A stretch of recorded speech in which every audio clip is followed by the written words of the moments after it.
From Columbia to UCLA, we have seen what is happening on US campuses. What has started as support for the sufferings of the people of Gaza amid the Israel Palestine conflict has taken an ugly, violent turn. This protest has now grown into a hodgepodge of various Islamist and leftist and Antifa groups. Their demands now include climate justice and recognizing Kashmir as an occupied land.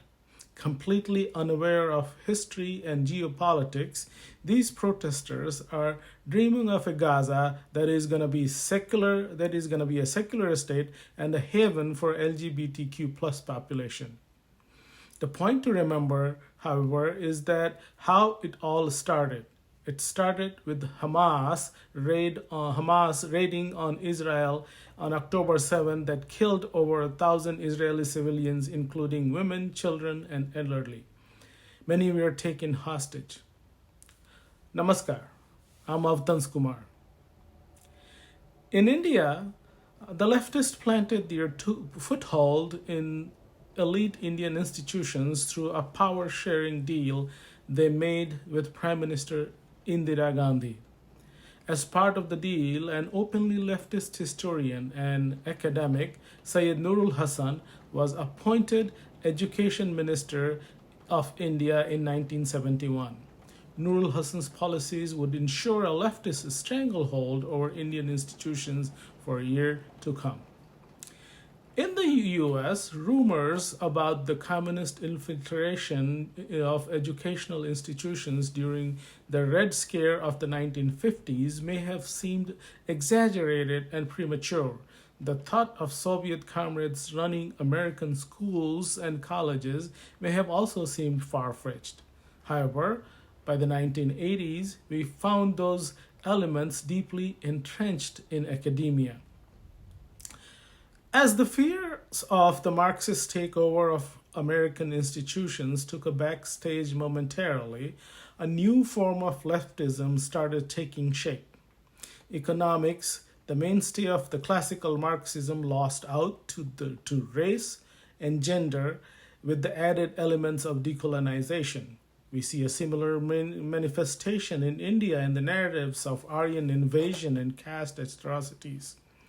The culturally Marxist left, according to Mike Gonzalez of the Heritage Foundation, has increasingly used racial and sexual characteristics as determinants of victimhood status and thus as reasons for the supposedly aggrieved to tear up the system. As one of the first examples of the tectonic shift taking place on American campuses, we saw Jesse Jackson, a civil rights leader tied to the legacy of Dr. Martin Luther King, take out a procession of about 500 students at Stanford University, California, on January 15, 1987. Robert Curry, in his article on intellectual takeout, writes that Jackson and his group were protesting Stanford University's introductory humanities program known as Western culture. For Jackson and the protesters, the problem was its lack of diversity. The faculty and administration raced to appease the protesters, and Western culture was formally replaced with cultures, ideas, and values. This quest for the diversity would later turn into a full-blown regressive and discriminatory DEI, that is, diversity, equity, and inclusion bureaucracy.